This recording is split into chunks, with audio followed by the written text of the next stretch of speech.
recording and dive in. Okay, so ladies and gentlemen, basically what we're doing tonight is going to be class number 2 of 6 of HBN Millionaire School. This idea was birthed out of a call that we did a couple of weeks ago, where we talked about becoming a high achiever, and we talked about how high achievers, okay, typically don't get along with mediocre producers, and mediocre producers don't get along well with high achievers, and this is why some of your teams don't have any chemistry. Okay. And if you don't have chemistry, you'll never have harmony. If you don't have harmony, you won't win the championship, because winning championships and becoming a 6 figure earner, becoming a 7 figure earner, creating or coaching other people to help them become 6 figure earners, that's what the championships are. And it's a team sport. No one does it alone. Okay, no one does it alone. So if you have not heard the first recording, and this is your first Millionaire School class, please go listen to the recording once or twice from last week. Otherwise, some of this stuff may not make sense, but I'll cover as much information as possible within the hour. Okay. So that being said, we're going to be talking about tonight what you think, what you say, and what you do. Okay, we're going to be talking about tonight what you think, what you say, and what you do, because that's what's going to determine your success across the board in business in general, but especially if you want to be a millionaire. Now, I'm going to give some of y'all some polite advice and let you know that business is actually going to be communication based. All right, you don't have to write that down, but I'm going to go ahead and let you know two industry statistics. Okay, I'm going to give you two industry statistics that may surprise you, and you may come to a shocking revelation about yourself. Now, number one, I'll give you several. Let's do more than two. Okay. So the first industry statistic is that most network marketers never make their money back. Okay, most network marketers are just with the wrong company, or they're not the right person at this time in their life, or they with the wrong support team, or haven't got enough training to get situated. And these particular individuals, okay, are going to be at the wrong point, and they just never make their money back. This is sad, but this is the truth. Most network marketers never ever make their money back. If they spend $100, they never made that $100 back. If you've made your money back, please go in the chat and put broke even in the chat. Just put break even. Just let me know if we got people on this call who've already broken even, because the average network marketer is never going to break even. Okay, a lot of people complaining that they ain't millionaires yet. I ain't made 6 figures in network marketing. You got to break even first. Congratulations. I already see over a dozen. Okay, dozens of people have already broken even.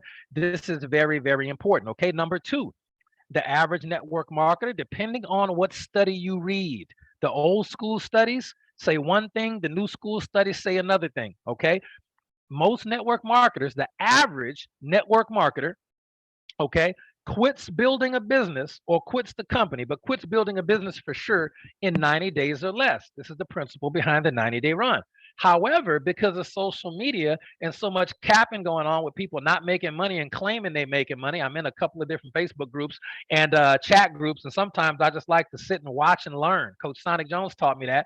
And you got these people been talking about making money for years, and today all they talked about was one, other people, and number two, how much money they not making. So just know there's a lot of leaders in this industry, ladies and gentlemen, quote unquote, who are on social media, who have a lot of Captain America energy, and they just do not make anywhere near the money that they think they should make. And that's probably because they can't do the same thing long enough to generate any success. Okay. So most network marketers, the average network marketer is going to quit anywhere between 6 weeks and 90 days. How many people here have either been at HBN longer than 6 weeks or 90 days, or how many people have made a mental commitment to be here longer than 90 days? How many people have either been here longer than 90 days or made a mental commitment to be here longer than 90 days? Okay. Congratulations to all of you. You are above average.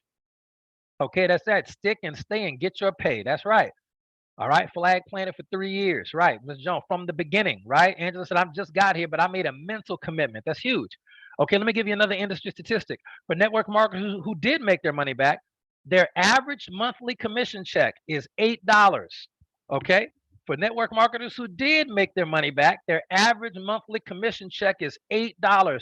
How many people here are making more than $8 a month? Put that in the chat. Put me. If you're making more than $8, you are above average. Somebody put yes, of course, obviously.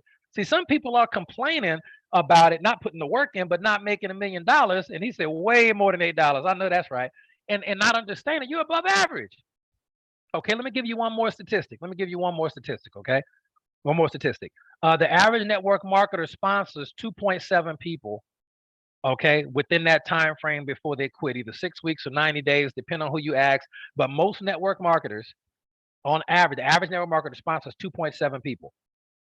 Okay, how many people here have sponsored more than 2.7 people? 3 people. How many people here have sponsored 3 people? Put in the chat, I got 3. Even if they quit, that doesn't matter. It's not about them quitting. It's just about sponsoring in general. Most people in network marketing quit within 60 to 90 days, 6 weeks to 90 days. We know that. Okay, we know that, but that doesn't change the fact that most people only recruit 2.7 people. So if you've recruited more than 3 people, even if they quit, it's irrelevant. You're already above average. Coach Sonic said, absolutely. Okay, you're above average. So here's what I want you to start saying about words. I want you to understand it. First off, people say, well, how you got all this information? Because I have a lot of free time, because I'm a successful network marketer, and I had time to study. There's a little verse in the Bible in 2 Timothy that says, study. Okay, study to show thyself approved. All right, so I have time to study. I have a desire to study to show thyself approved. And it says, a workman that needeth not to be ashamed, no need to be ashamed in what we're doing, rightly dividing the word of truth. So the stuff I'm giving you is going to be true. I'm just doing the research to give you the truth so that you don't have to be ashamed about building a business. You don't have to be ashamed about being rich. You don't have to be ashamed about being a millionaire. It's coming if you want it. The things that you want you. I'll show it to you later in the call. Okay. So in all areas, you are above average network marketer. So I never want you to ever, yep, that's it's 2 Timothy 2 is somewhere up in there. But I read it all the time, but it's true. Okay. And so the point is, I think it's 2 Timothy 2:15, might be 2:15. Okay. But the point is, you are above average and you need to start speaking that you're above average. All right. You don't have to say I'm a millionaire yet, even if you're not. You don't have, there ain't no need to cap. No need to lie like a lot of these silly network marketers do. What you can do is you can just tell the truth, man. I'm above average. By all industry standards and metrics, I'm an above average network marketer, and I am on track to achieve all my hopes, wishes, and dreams in this thing. Okay. I'm okay to achieve all my wishes and dreams in this thing. All right. You got to start saying it. I'm above average. And eventually you'll be a top earner. And there are certain statistics that tell you that you're a top earner. Okay. And once you hit that financial amount, guess what? We'll be doing that call. And then y'all can run around screaming, I'm a top earner. Get you a top earner t-shirt. I'm a top earner. Okay. You can start doing that. You can start putting that down that you're a top earner. All right. That's special. Okay. So the reason why I want to really focus on what you think, what you say, and what you do is because words are very powerful. Now, before we dive into that, I want you to understand this is especially relevant, spiritually speaking, in network marketing. Okay, it's very, very relevant. So let's cover a couple of things that you may or may not have heard yet. But let's dive into a couple, and hopefully they make sense for you. Let me find some of these uh, on here. So this is from Psalms chapter 118. I'm not trying to take y'all to church tonight, but me personally, my favorite personal development book is the Bible. My second favorite is probably Jonathan Livingston Seagull by Richard Harris. I think his last name is, or Richard Bach. And then 48 Laws of Power, Robert Greene, and then a bunch of other ones. But I do a lot of quotations from all those books because I love them dearly. But that being said, in Psalm 118, verse 25, it says right here, it says, Lord, save us, Lord, grant us success. Okay. Yeah, save us from all the negative stuff going on, but also grant us success. Okay. It says, and I quote, Lord, save us, Lord, grant us success. So success is nothing to be ashamed of. These are the people of God screaming out in Psalms, crying out to the Lord, give us success. Let me give you the King James version. It's awesome. The King James version, old school. The King James version says, save now, I beseech thee, O Lord. O Lord, I beseech thee, send now prosperity. Okay, so not just money, send prosperity, but it says send now prosperity, like right now. We don't want to wait a long time. It says send now prosperity.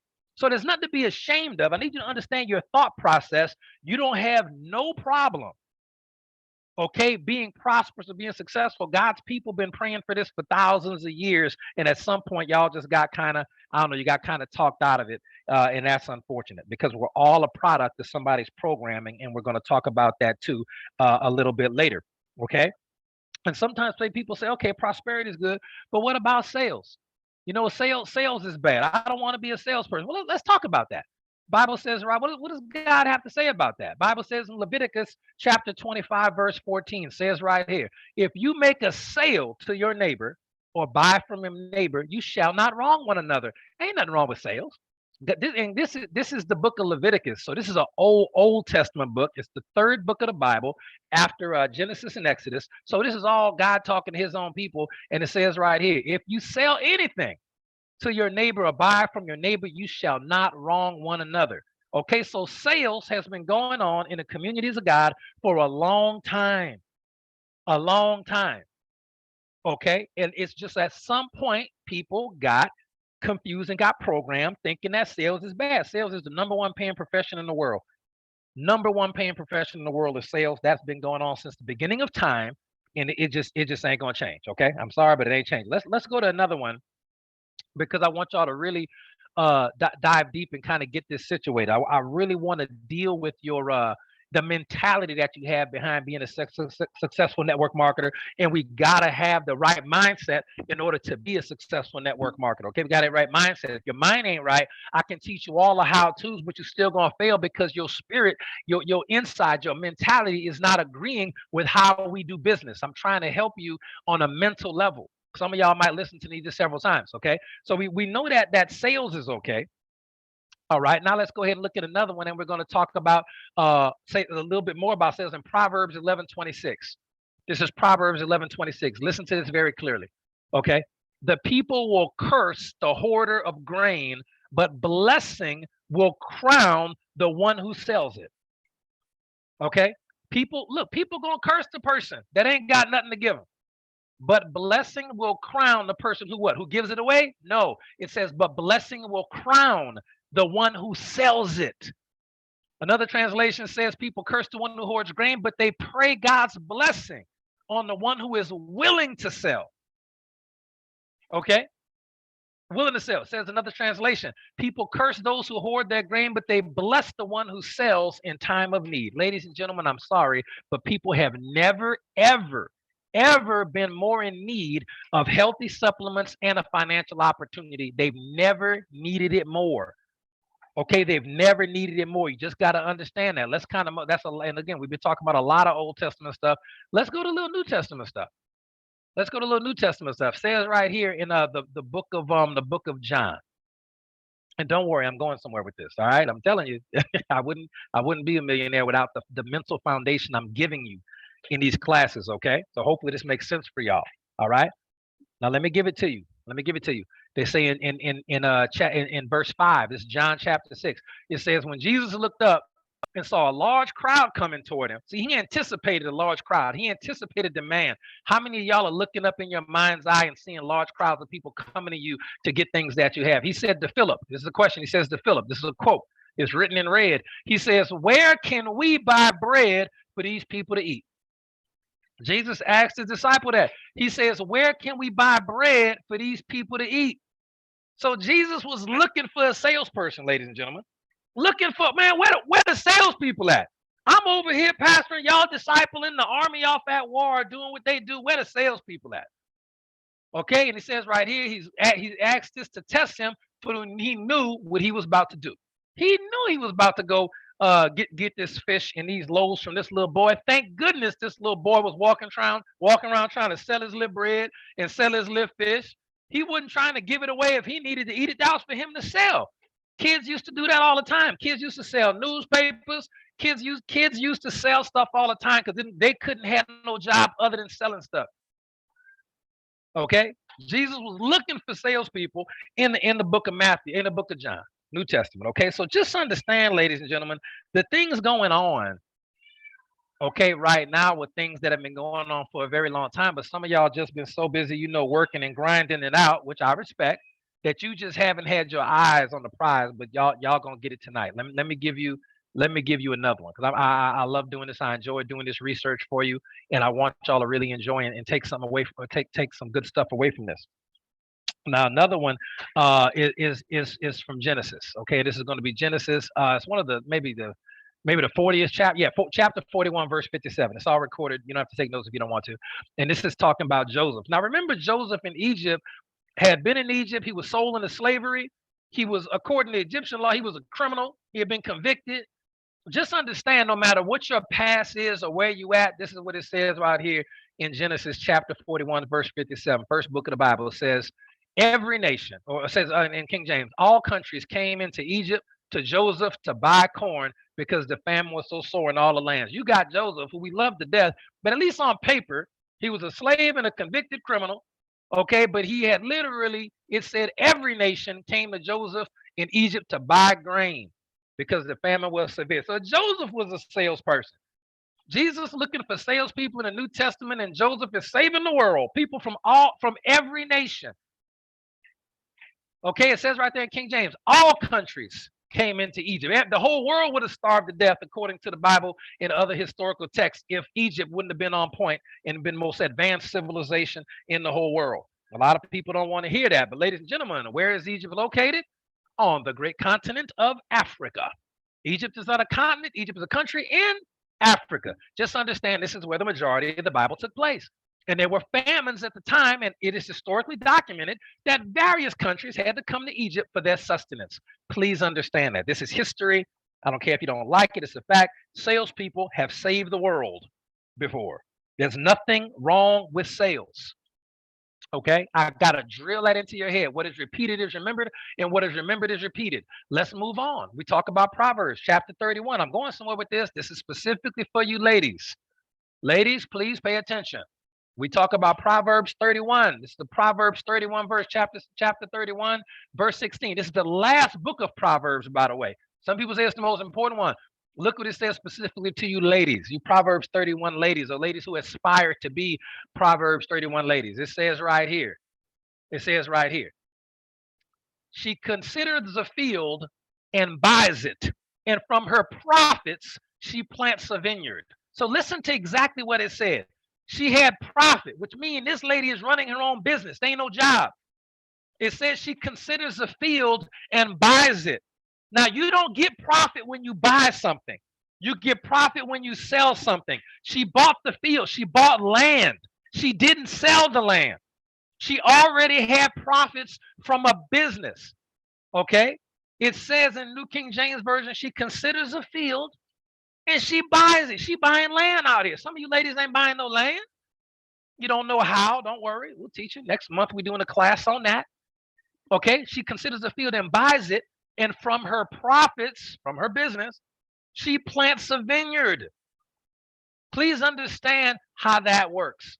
Okay, it also says in Proverbs chapter 31, she girds herself with strength and shows that her arms are strong. Ladies and gentlemen, a Proverbs 31 wife work out. She got a business, she in the gym, and she buying land. Didn't say she was flipping houses in Detroit. It didn't say that. It said specifically a field. She considered it, and then she bought it. So there are three things that Proverbs 31 women have, Proverbs 31 wives. They work out, she has a business, she's strong, and she buying real estate. You hear me? MJ sent me a clip yesterday of some dude talking about men supposed to pay for every single thing, and I knew something was off with it. You know, it was just a goofy clip. But people send me stuff all the time, right? But I'm looking at the clip and I'm going, he said men gotta pay for every single meal and this and that, da. That is so non-biblical. I'm like, who even posts this type stuff? Women, y'all supposed to have business, and she's a wife now. She's a Proverbs 31. This ain't no Beyonce independent woman type woman. This is Beyonce after marriage, not no single ring the alarm ladies. Okay, just hear me out. We moving on, but hear me out. She's appraising real estate. She buying it. She has a business. She's planting a vineyard. She's sowing seeds. She work out. She girds herself with strength. She shows that her arms are strong. And here's one of my favorite parts, talking about men supposed to buy every meal. I get it, but look what it's saying. Look at it saying Proverbs 31, chapter 31, verse 15. She rises while it's still night to provide food for her household and portions for her maidservant. You're supposed to have a housekeeper. You're supposed to be feeding your kids. And look, it says she rises while it's night. What that mean? If she rises while it's night, didn't say morning. It means she's supposed to take a nap. You can take a nap. Please, ladies, don't feel bad if you got families to go take a nap. Go lay down and take you a nap. Go to sleep. You work hard. Go to sleep at 3, 4, 5 o'clock if you feel like it, and wake up when you're ready. You can do that. This ain't me. Don't shoot me. I'm just a messenger. The book say that. Okay? And it says right there, she rises while it's still nighttime to provide that dinner that food for her household and portions for her maidservants. Now, what are most women nowadays anyway doing at dinner time? Trying to find some man to take them out and get a free meal, knowing you're not even interested in him. Y'all, look, talk that stuff, Will. I'm not lying. I'm not lying. But that's how it is. It's a different world. Now, fellas, we not exempt. We got a whole bookload of verses on how we supposed to conduct ourselves. But that one little chapter 31, that does tell the ladies how they need to be operating in the business world. And look, China, you're right. Not every woman. I'm just saying, you, China, it's a new game out here. I'm glad I'm not in it, but it's a new game out here. Okay, so you got to understand mentally these things and how we operating to understand that sales is good, business is good, networking is good. Okay, wait a minute. We're networking. We talked about marketing. We talked about putting our products into the marketplace. Okay, I can accept that the Bible says that marketing is good and sales is good, but not networking. No, we ain't supposed to be network marketing is a scam. It's a scheme. We ain't supposed to be networking. Well, what does the book of Ecclesiastes say? What does God say? Right there in chapter 9, two are better than one because they have a good reward for their labor. Two is better than one. You're supposed to look. You plus two. I'm trying to find them right now. Okay? Two are better than one because they have a good reward for their labor. You understand? They have a good reward for their labor. Two, you're supposed to be working with people in what? Business exploits. A good reward for their labor. You're supposed to be laboring, but two ain't better than one if you got a job. You typically in jobs, they trying to cut your throat to get a promotion over you. It ain't no two in one harmonious stuff in the job. They're talking about businesses, ladies and gentlemen. Okay, so marketing and networking is good. Sales is good. Don't get mad at me. It's what the Bible says. Okay, ain't nothing wrong with it. So it is powerful. Okay, it is legal, it's ethical, and it's morally sound. Okay, that there's a blessing on people who sell stuff. And let me give you one last one. Hopefully y'all ain't fed up with me just yet. Let me give you one last one. And this is talking about networking. I'm gonna just tell you the power of a home meeting. Okay, I just want to tell you, meeting people online is great, and sending mail and email is great. And this is what the Bible has to say about that. It's from the book of Second John, chapter 1. He says, having many things to write unto you, but I would prefer not to do so with paper and ink. Instead, I hope to come and speak with you face to face so that our joy may be complete. And joy is one of the fruits of the Spirit.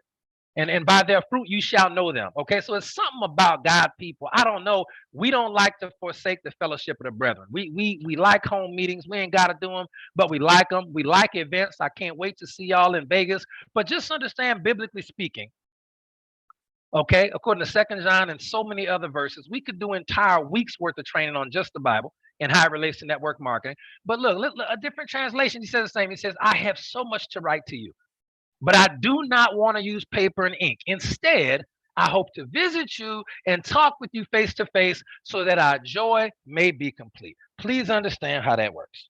All right. It's legal, ethical, and morally sound what we doing and how we making this money. Okay, now let's backtrack and go over to words. You already understand that you need to be calling yourself, as of this week, I'm an above average network marketer. People ask the question, Will, how much the average network marketer make at HBN? How much the average person make at HBN? What's the average? I don't know. I've never sponsored an average person. We don't sponsor average people around here. We sponsor above average network marketers. Okay, and you got to understand that that's what you are. Now, when we're looking at our words, and we know that our words are powerful, but I want to understand why. I want you to understand why our words are powerful. Okay, we can look as far back as the book of Genesis. Listen very clearly. It says, in the beginning, God created the heavens and earth. We know that. But right around verse 3 in Genesis chapter 1, look what it says. And God said, let there be light. Then in verse 6, and God said, let there be a vault between the waters to separate water from water. It says in verse 9, and God said, let the water under the sky be gathered into one place. And God said, let there be lights in the vault to the sky in verse 14. And God said, let the water be full of living creatures and birds fly across the earth. In verse 24, God said, let the land produce living creatures. Do you see how God is always saying stuff?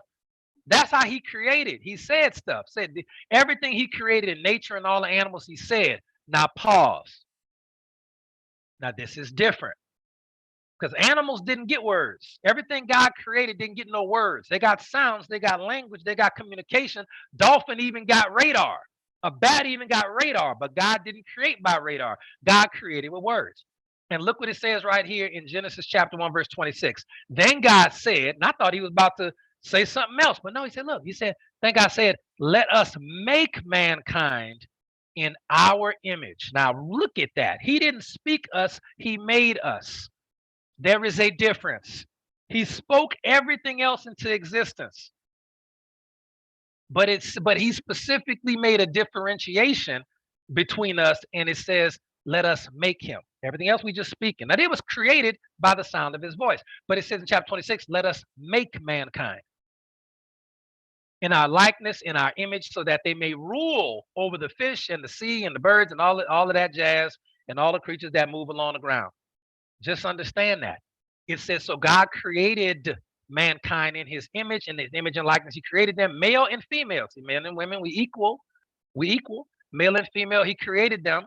God blessed them and said to them, be fruitful and increase in number. See, when God says something, it happens. So he said to them, be fruitful and increase in number. You're going to be fruitful and increase in number. They are, period. How do we know? Because all of us are descendants, billions and billions and billions and billions and billions of people later. What he said came true. Rule over the fish, rule over the bird, rule over the sky. Look, and look what he said right here in verse 29. Then God said, I give you every seed-bearing plant on the face of the whole earth, and every tree that has fruit with seed in it, they will be yours for what? For food. Now, some people argue right there that, man, Adam and Eve were vegetarians. Well, they sure were. They sure were. And we got away from that. It's not a vegetarian call. I'm just telling you, we got away from that, but that was God's original design. He never said eat the animals. That wasn't until later on, after people got kicked out the Garden of Eden. He said it's fruit, and that's yours for food. But he also gave you dominion over all the trees. Now, why is it important? Why is it important that you have dominion over all the trees in the ground and the earth and the fullness thereof? Why? Okay, I'm going to tell you why. You don't have to guess. Okay, when he said that you have dominion over, he said, fill the earth and subdue it. Okay, why we got to have dominion over not just the animals, but why specifically the earth? Because diamonds is in the earth, gold is in the earth, platinum is in the earth, rubies is in the earth, silver is in the earth, money is in the earth. That's where it comes from. And why did he give us dominion over all the trees? Because paper comes from trees and money made out of paper. We ain't talking about Bitcoin today. I'm talking about cash money that come from paper. Paper come from trees. You have dominion over all these things. He said it. I gave it all to you. Fill the earth and subdue it. Subdue it. Subdue it. The earth, the actual ground. Okay. Now, oh, but Will, you talking about listen, well, don't take my word for it. What did God say? He says right there in Genesis chapter 2, verse 11. Okay. Talking about the Garden of Eden, which is where? Shocker, Africa, the continent. Please understand, it says right there, the gold of that land is good. The gold of the land is good. But he told you, subdue the land. It's yours. But we are all products of other people's programming. See, so we just forgot how all that was supposed to work. So mentally, you have to understand that you can create with your words because of how you were made and who you were made by. You are a product of evolution in God's way. Your vocal cords have adapted and evolved over time to elicit certain vibrations that create your physical reality. Talk that stuff, Will. Y'all not ready for it, though. That's why the Bible says blessing and cursing should not come out the same mouth, because all that stuff coming true. All that stuff coming true. Okay? Yeah, we ain't tell him, we can't put God in the box. Everything he do is so out the box, but it's all in the word. We understand how this works. Okay, you're supposed to create. We got words. Animals didn't. That's how this works. All right. Now let's move on and talk about these words. This is why you got to keep saying I'm an above average network marketer. This is why you got to use your homework like we talked about last week and say every single day, every day in every way I'm getting better and better. Every day in every way I'm getting better and better. How many people have been doing their affirmations every single day? That's a prayer you're speaking over your own life. Don't get caught up in the woo-woo and, oh, that's affirmations. That's new age thought. Yeah, that's a prayer. We speak things as not as though they were all day long. Bible gives me full authority to lie. Wait, whoa, hold on, Will. Wait a minute. What? Stop now, because somebody's going to take it out of context. Will, the Bible give you authority to lie? over myself. Notice that the commandment don't say thou shalt not lie. It says thou shalt not bear false witness. You're not supposed to lie and gossip about somebody else, but you could lie to yourself about yourself. You can look what it said. It said, let the weak say I'm strong, don't it? You weak, but you're supposed to say you're strong. You're supposed to lie to yourself. Sometimes prayer or really just you lying to yourself. It's okay. I lied to myself all the time for years before I became a millionaire. I sure did. I'm rich. I'm in here to myself. I wouldn't go and tell people I was something I wasn't. I was speaking to myself all day. I speak to myself all day. Every day in every way, I'm getting better and better. You should be praying that over yourself 20, 30, 40, 50 times a day. Okay? You should be praying for supernatural motivation to take action all day. That's your homework assignments from last week. Hopefully, y'all been sticking with it because they ain't changed yet. Okay? Now, let's understand the words that we speak. And I need you to understand the word millionaire. You're going to start saying, I'm a millionaire to yourself. Write that down. That's your affirmations, right? I'm a millionaire. Look, guess what? I didn't say post it on Facebook and cap and lie. Wait till you are, then you go say it. Go do it, then say it. Okay? You got to understand the words. Now, a lot of people don't know what the word millionaire means. A millionaire is a person whose assets minus liabilities are equivalent to $1 million or more in their currency. Okay? Your assets minus your liabilities, okay, are equal to one. So if, for example, you got $1 million house, but you owe $500,000 on it, you're not a millionaire. That's your assets. Your net worth is not over $1 million. It's $500,000. You could have $2 million cars, but if you owe, if you got hit with a lawsuit and you owe $3 million in civil debt, you negative $1 million net worth. Even though you got $1 million car and $1 million house, you're not a millionaire. It's your net worth. So just understand very quickly what that is. We talk about that more in the other call. Okay, your net worth defines the level of millionaire you're at, and how many millions you have determine the level of millionaire you are. But a millionaire, you got to know what that word means, because you could start speaking it. Okay, is your assets minus your liabilities. Basically, if you sold everything you had, paid off all your debt, would you have $1 million left over? That's what that is. Okay. Now the word millionaire was first used in 1719. It's a French word. Okay, by Stephen Fentiman in 1719. Then in the 1800s, it was popularized by Lord Byron and Benjamin Disraeli. I'm taking y'all to school tonight. You need to understand what a millionaire is before you try to be one. Understand what the words are. People join network marketing companies and never even looked up the definition for network or marketing. Don't be ashamed. I know a lot of y'all did it. A lot of people join network marketing. I joined my first company, network marketing company, many years ago, and I had never looked up the word network or marketing. I didn't even know what they meant. And I wonder why I had the results I did. Didn't know what I was doing. Okay, so we know where the word millionaire comes from. It was first used in Mississippi. Shocker. Shocker. Back when it was a French controlled territory, back in the day. Mississippi, y'all. You in Mississippi, you might be all right. First millionaires in the world came out of Mississippi. Okay, next point. We have 22 million millionaires in the United States. That's the most millionaires we've ever had all time. And what is repeated is remembered, and what is remembered is repeated. Okay, we have 22 millionaires in the United States. That's the most all time.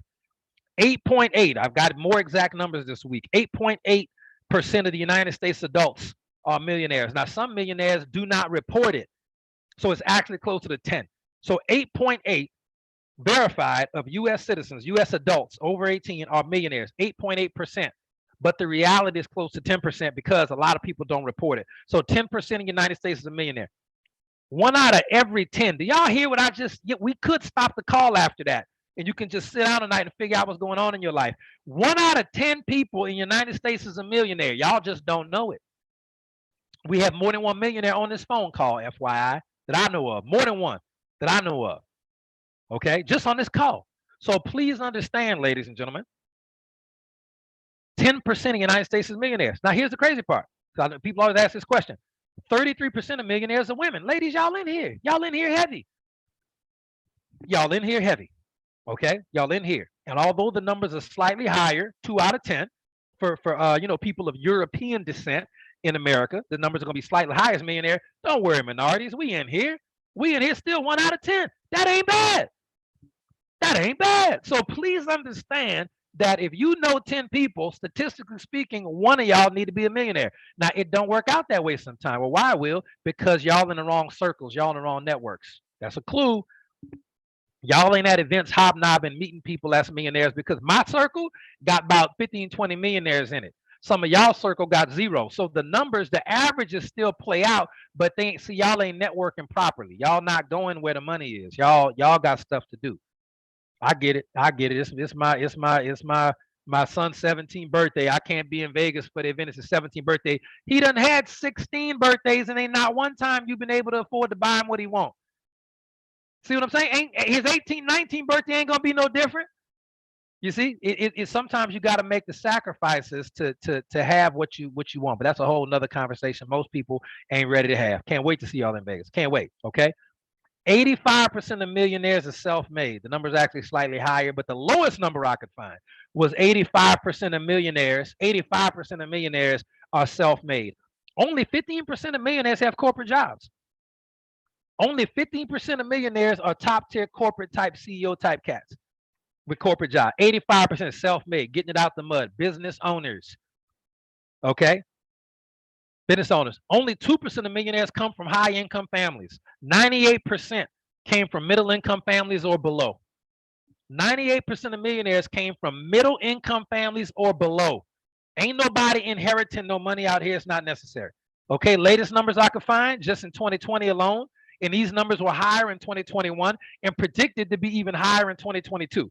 Okay, but I'm gonna just give you the latest numbers I found. I need y'all to understand what a millionaire is. Get this in your brain. Okay, 1.7 new millionaires in 2020. 1.7 new, and it's even higher now. That's 141,000 new millionaires every month. That's over 35,000 new millionaires every week. 52 weeks a year. You got over 35,000 brand new millionaires. Just in America. This is shocking. Just in America. Shocking. Okay, that's 5,000 new millionaires a day. What's your problem? What's your hold up? That's 5,000 new millionaires a day. 210 new millionaires per hour. In fact, since I've been on this call, we've had over 2.5 new millionaires just since we've been on the phone, y'all. What is your problem? Okay. We're going to solve it for you tonight. We're going to solve it for you because you always have to understand, okay, what does God say about your life? Now, I can't tell you how to go do illegal, immoral stuff and go sell crack or go do this or go to make some type of movie that's not good or music that's not good. I can't tell you how to go make money that way. I can only tell the blueprint God gave me and the blueprint I use. I'm giving you the exact same thing. And a lot of 99% of it's the mindset. It says in Psalms chapter 145, verse 16, God, you open your hand and you satisfy the desire of every living thing. Well, my desire is to be a millionaire. There's nothing to be ashamed of. If you want to be a millionaire, so be it. It says right there that God literally opens his hand and satisfies the desire of every living thing. In 3 John, the New Testament, he said, Beloved, I pray that you will prosper in all things and even be in good health as your soul prospers. These are things that you're supposed to be reading over your life on a regular basis. Okay, on a regular basis. So what we're moving on is that a lot of people have been programmed to fail. Now, don't write this down because they're in the first call, but I need to go back over it so you can know what you're dealing with. Okay, the shortcut from poverty to wealth, the shortest route from poverty to wealth is education and then action. The shortest route from poverty to wealth is education. Look, go straight down Education Street and take a hard right on Action Avenue. That's the quickest way to get to wealth. Okay, go straight down Education Street and take a hard right on Action Avenue. Okay, that's how you get there. Now, here's how a lot of people get in good positions. This is how they lose it. Peep game. This is how they lose it, though. This is how they lose it. They stop doing the things that they did to get wealthy. They get lazy. They go from hungry to not hungry. That's why you hear that term from rags to riches and from riches to rags in one generation. People get lazy. They stop doing the stuff that got them to where they were. They stop. Okay, now let me give you these lies, these myths real quick. Number one, I talked about this last week, but in order to get to our new homework assignment, I got to give this to you. Number one, a myth, a job will ultimately lead to wealth. Very, very, very rarely happens. Don't listen to that. It's just like saying college education and a good job is going to make you a millionaire. That's not true. Okay. Saving your money will make you wealthy. No, not true. Saving money is very important. You should save money. Saving will not make you wealthy. Okay. All debt is bad. This myth number three. All debt is bad. No, consumer debt is not good, but investment debt is actually really good if you understand business and investment debt. Number four, job security is a thing. No, it's not. No, it's not. Risk is where the opportunity is, and ain't no job secure in the world. Period. Point blank. End of story. No job is secure like that. So security is not even funded. Okay. Number five, failure is bad. No, failure is not bad. Failure is good as long as you don't make it permanent.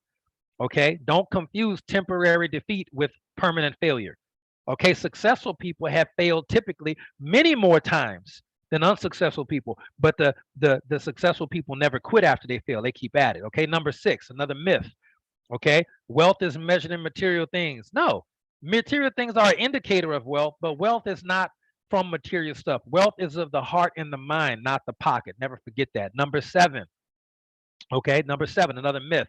The government, your employer, friends, or family is responsible for your financial well being. That is a myth. Even when people let you borrow stuff or whatever, listen, that all got a time frame on it. The only thing you can do is get it for yourself the right way. That's all you can ever do. Okay. And nobody else is responsible for you but you, not the government, not your employer, not your family, not your friends. They may do you favors from time to time, but your long-term financial well-being, buddy, that's on you. Okay. Anything else is a lie.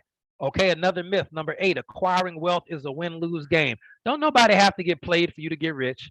And just because somebody else rich don't mean you got played. There's money enough and opportunity enough for everybody, but the successful people do things in a certain way, and unsuccessful people do things not in a certain way. Okay, number nine, myth takes money to make money. Big myth. Why? Because sometimes you don't have to have money to make money. Sometimes you got to trade time for money. Sometimes you got to leverage your network for money. Okay. Sometimes you have to trade your skills for money. Okay. But it don't necessarily take money to make money. You could start an HBN website for free. I recommend 100 CV, but you could start for free. Go sell products with your free website you got, and then you just made $50 to $100 right there without spending none of your own money. So don't believe the lies. And other lies are like money don't grow on trees. That's a lie. Paper and paper come from trees, right? Stuff like that person was born with a silver spoon in their mouth. That's just another lie people tell you to make you think that being wealthy is something outside of your control. Okay, it's not. Just because people wealthy don't mean they was born with a silver spoon in their mouth. 85% of the time they got it out the mud just like everybody else. And 98% of the time they were not born into wealth. So what are we supposed to be doing in between these lessons? We're supposed to be number one, praying for supernatural motivation. Okay, you need to pray for that every single night. How many people feel more motivated this last week after you've been praying for supernatural motivation? How many people feel slightly more motivated, even just 10, 20% more motivated to just get up and get after the day, to get on your grind? Good, that's what I want to hear. Okay, you need to be speaking your affirmations during the day. So you're praying at night, you're speaking your affirmation during the day, you're praying over yourself during the day, every day in every way. I'm getting better and better. At least 20 to 40 times a day, you should be saying that. Conditioning your subconscious mind for success. You already been programmed that getting the job is the way to wealth. That's not true. We got to do some reprogramming on you. Okay. You got to understand, you got to reprogram yourself. Okay. Number three, you got to write your goals down. Okay. You got to write your goals down. I rewrite my goals down every day. You don't have to rewrite them every day. That's a bit extreme, but I write my goals down every day. I got notebooks after notebooks after notebooks, and they just fall all over the place with just straight goals written down. And then I visualize my success. You got to look at your goals every single day. And at some point, for at least 5 minutes, you got to close your eyes and you got to visualize the vision and dream that you have for your life. You got to visualize your success. Okay. A lot of times God spoke to people in the vision. Sometimes you got to close your eyes and imagine what's coming for you and how your life is going to be. You got to speak your affirmations daily. You know that already. And you got to replace your luck thinking. Replace thinking that you just got to get lucky. I got a sponsor, just that. Oh, if that right person just joined me. Oh, I caught a bad break. You got to replace that type of luck thinking with factual, logical thinking about the likelihood that 1 out of 10 of you jokers supposed to be a millionaire. You're supposed to be. Replace the luck and the goofy talk and the blame game with this what I'm supposed to be, this what I'm supposed to have, and God got your back because God said it all the time. And then you got to be taking inspired action. If you're lazy and you're not taking the right type of action, it's a problem. I know it's football season. I know it's tailgate season. I know it's basketball season. I know it's concert season. I know the country just opened back up and everybody want to go do stuff. But if you're not building your business and you spending time, money, energy, and effort on things that don't make you money, and you lying to yourself saying that the things that you're doing is making you money, but your bank account say different, you got to cut that out if you want to be a millionaire. Otherwise, you'll never make it. You'll never make it. You'll be a bum. And I'm not saying people that's not millionaires are bums. You're not. I'm just saying that you'll be a bum if you talking millionaire talk, but not walking millionaire walk. Then you'll be a bum. You see, it wasn't no problem when I was living check to check, even when I was homeless twice. Why? Because my mindset was steady compelling me for more and more, and I wasn't making no excuses. I didn't have no couch to sleep on. I didn't have nobody to have my back like that. I could have made a phone call or two, but I was too proud. I was determined to get it out the mud. If you ain't never slept in your car, a car that didn't run, by the way, in August in New Orleans with that type of heat, you don't even know heat. You don't even know it. It was more comfortable sleeping outside on the ground than it was in the car because it was so hot. Car didn't run. It was just, it was just someplace I could sleep when it was raining. Okay, so you got to take action and stop making all these excuses. Okay, and yes, I got text coming in about this. We will be doing the investments class on investments, how to invest in land and NFTs and everything. We're going to be doing that in December. Everybody will have an opportunity to get that information. We'll deal with that later this month. Now we're talking about, okay. Now let's try to close this particular class out and try to get you to understand motivation. Okay. The reason why we spend so much time on this particular class talking about your words and what to say and how you got to speak over yourself every single day and giving you the historical track record of why words are so important, even since God created the earth and things of that nature, is because your words only come from your thoughts. Do you understand that you can't say nothing you ain't think? Okay. If you said it, you had to think it before you said it in some capacity. And I understand that. Because everything's created twice. First in thought and the second in physical reality. I'm gonna say that again. Some of y'all won't get it till class 6. But everything is created twice. The first in thought and the second time in physical reality. Ain't a single $1 million network marketer accidentally joined network marketing, became a millionaire. Not a single player in the NBA accidentally got drafted, became a millionaire. Not a single investor, real estate millionaire, billionaire, whoever ever accidentally bought a house, accidentally sold a house, accidentally opened up a brokerage account and investment portfolio and moved money around to become successful. None of that ever happened on accident. You got to think about it first. The airplane didn't just fall out the sky. The Wright brothers had to think about it first. Then they talked about it. Then they acted on it. Then they talked about it. Then they acted on it. Then they talked about it and acted on it. Failed a whole bunch of times, never quit. And then we have an airplane. Everything that's ever been created is first in thought and then second in physical reality. Let me take it one step further for you, future millionaires. Okay, you may not feel it yet, but you're gonna see it if you start thinking it. Okay, your thoughts. Let's say, for example, you out and about, and fellas, and you forgot to zip your pants up, and you walk around, your fly was unzipped, and you notice that and hurry zip it up, and then you guess what's gonna happen when you feel embarrassed? Okay, you feel embarrassed. Okay, blood is gonna rush to your cheeks. You're gonna blush. Okay, you're gonna blush. If you do something embarrassing or you trip and fall, you're gonna get up, look around to see if anybody saw you trip, and you're gonna blood. Blood is gonna rush to your cheeks. When you have an embarrassing thought, blood rushes to your cheeks. What does that tell you? A thought elicits a physical response. Let that hit you as hard as it hit me. Your thoughts elicit physical responses. You may not feel them, but your body's responding to your thoughts. Okay? Let's say, for example, you tell a joke and don't nobody laugh at it. You feel embarrassed. You're going to blush. You're going to look. Some of y'all saw the movie The Titanic. You knew it was fake. You knew it was a movie. You know Leonardo DiCaprio's still alive and he's richer than anybody on his phone for now. And yet you were still crying. You were still crying when the boat was sinking. Hold on, Jack. Just hold on, Rose. I'll never let go. And she let go, and he dead as a mug. He's still alive, Leonardo DiCaprio, by the way. But y'all keep it real. Who was crying in the show? Thank you. At least Leslie honest. She was crying in the show, right? You saw something. You had a thought about something sad. A thought about it wasn't even real. You had a thought, and your body elicited a physical response. Tears. So when you have a thought, you have a physical response. Some of y'all could lose 10, 20 pounds just by thinking different. Some of you could increase your vibration and manifest the right type of business partners on the subconscious level if you just change your thoughts. Okay, you got to understand that. Let me give y'all another prayer that we're going to add to our prayer that we already had for this week. It's going to be, dear Lord, help me choose my words wisely. I want you to pray that every night. God, just help me choose my words wisely. And just pray that every single night. And in time, some fast, some slow, In due season, you'll notice how your words improve. You're gonna stop all that whining, complaining, gossiping, backbiting, cussing, fussing, everything else. You about to really start talking different if you pray that. Dear God, please just help me choose my words wisely. Okay. Now this is what we're gonna close the call with, ladies and gentlemen. I want you to write this word down and write it big. Okay, this is a secret of millionaires. I'm gonna give y'all, listen, I'm gonna give y'all 5 more of these over the course of the next 4 weeks, but here's one of them. Okay, write this word down. This is one of the 6 millionaire secrets you're gonna be getting on these calls, other than all the stuff we already covered. Okay, I want you to write this word down. Motivation. Millionaires are shockingly motivated. And what does the word motivation mean? It means the reason or reasons one has for acting or behaving in a particular way.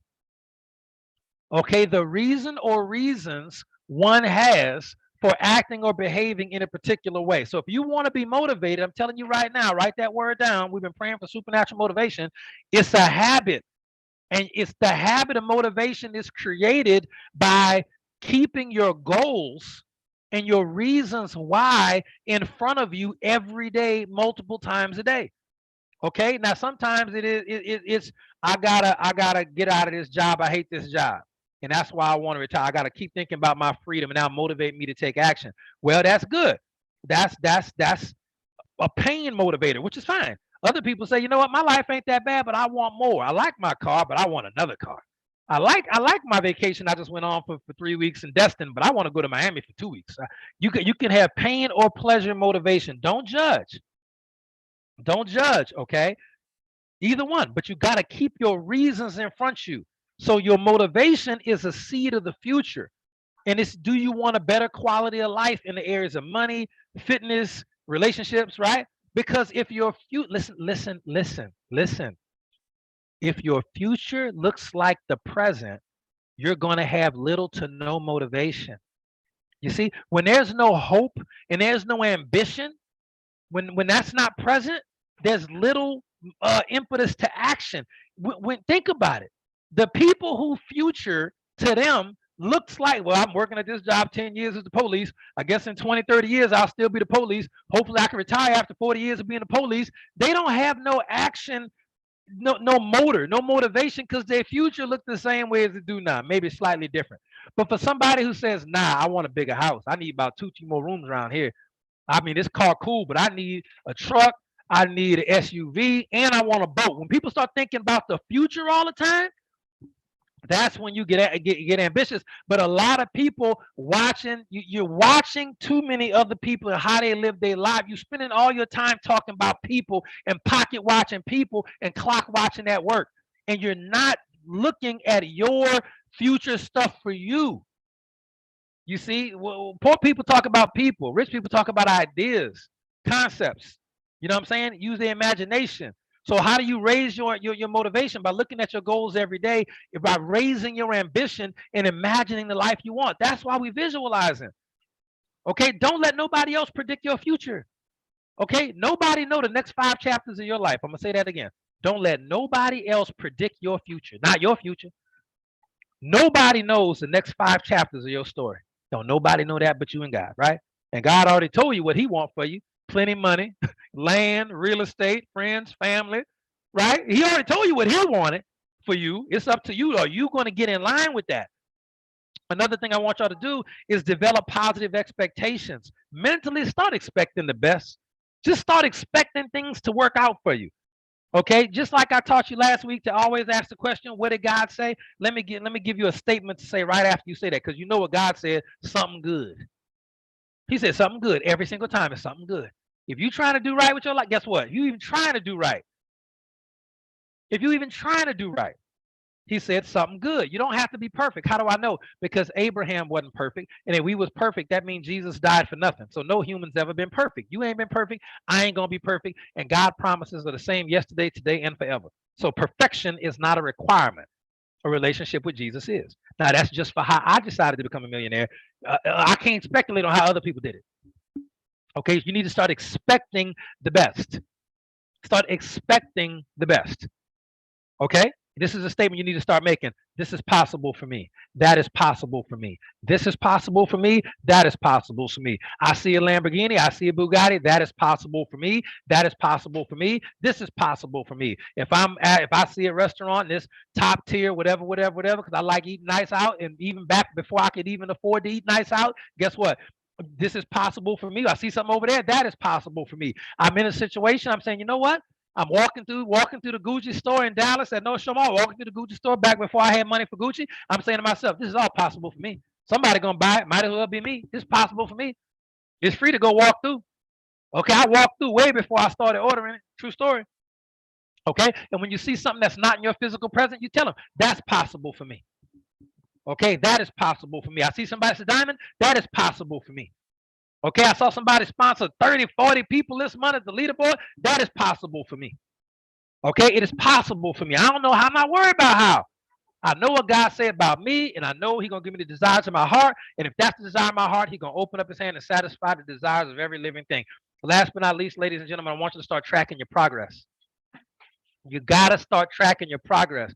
Part of writing down your goals is tracking your progress.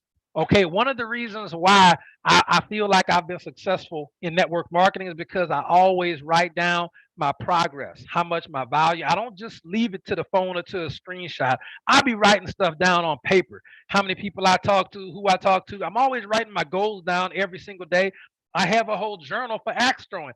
I know exactly how many axe throws I do every single day and how many I'm supposed to do that day. And I know exactly what days I'm gonna go and not go and how I scored in competitions and things. I'm always keeping track. Okay, I'm always keeping track. All right. Now this is what's gonna happen after this call. We almost give about 3, 4, maybe 5 minutes. We're almost done. This is what's gonna happen. It's the 80-20 rule. It happens every time. And just know over the next 4 weeks, every Monday at 7 o'clock, for the next 4 weeks, every Monday, over the next 4 weeks, this is what we have left to cover after tonight. I got to give you 5 more habits. Motivation was just the first habit of secret of super wealthy people. I got another 5 for you that you'll get one every Monday. And then at the end of that, when that last call, I'm gonna give you the plan. I'm gonna give you the $1 million HBN blueprint, okay, of how to do it. But right now, I'm conditioning your mind. If I give you the blueprint right now, I hate to tell you, you wouldn't do it. You just wouldn't be motivated to do it, or you wouldn't believe that it was doable. We got to get your mind right first. That's 99% of the game. Okay, so on that last call, you'll get the blueprint. It's gonna be a live, but I'm gonna be on camera because I gotta draw it out for you. I need you to see it and really understand it. Okay, and we'll also talk about prior to that. We'll be talking about the land and investment class. But this is what's gonna happen when you get off this call. Okay, for people staying on for social media, call good. Ms. Brower normally gives us a break, and then she comes into social media. Okay, so let me finish up with this. 80% of people on this call, statistically speaking, I hope that y'all prove me out a lie. I really hope you do.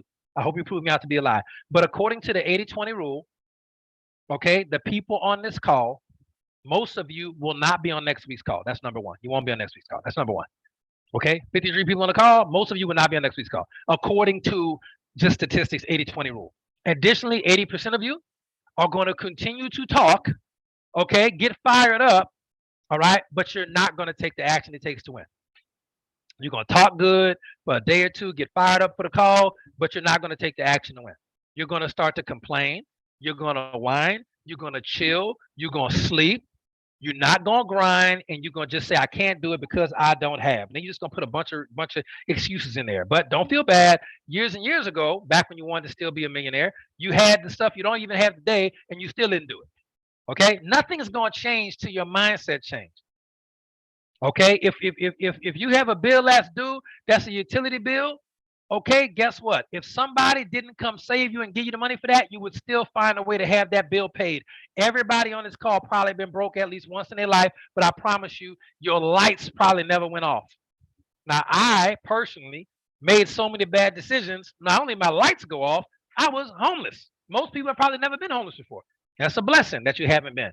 But my point is, if you got a bill due, phone bill, gas in the car, something, you always found a way to make that money to pay that person, to pay that bill. Now, you might not pay your friends back when they loan you money. You might not pay your family back when they loan you money. You might not even be grateful, but let it be that bill collector, though. You are going to magically find money to pay that bill every single time, right? It's weird, but that's true. You always find a way until it's your money. Ain't that crazy? But that's how 80% of people live their life. We're not doing that over here. So that's what most of you, statistically speaking, will probably continue to do. I hope that's not true. But the 80-20 rule says that you will. This is why only 1 out of 10 people is a millionaire. Because 80-90% of people are going to do everything I just said. Let me tell you what the little 1 out of 10 people are going to do. You took notes. You're going to watch this recording again. You're going to go back and watch the other recording. You're going to write down your goals. You're going to look at them every day. You're going to visualize your goals. You're going to pray about your goals. You're going to talk about your goals. You're going to journal your progress. Okay. And you're going to take action to reach your goals. Only 1 out of 10 people going to do that and become an HBN millionaire. Okay. It's true. It's true. Okay. So you got to figure out. I don't like it, but it's a fact. All right. So I'm hoping that y'all prove me wrong just this once, but year after year after year, I hate to say it, it never really fails. I hate to say it because wherever you go, there you are. It's not about switching a network marketing company. It's not about none of that. It's just going to be you and your mind. Okay. It's just going to be you and your mind. I told you I'll give you the plan. But the plan won't matter for you if your motivation ain't there, if your goal's not right, and if the other habits and secrets that I give you over the next couple of these calls, if you're not falling in love with the work of developing those habits and secrets, the plan that I have for you simply won't work for you. And I don't want to see none of y'all fail. I want to see y'all prosper more than you ever had before in your life. Okay? So we can stop the recording there. Next week's call will be Monday, 7 o'clock p.m. Central Standard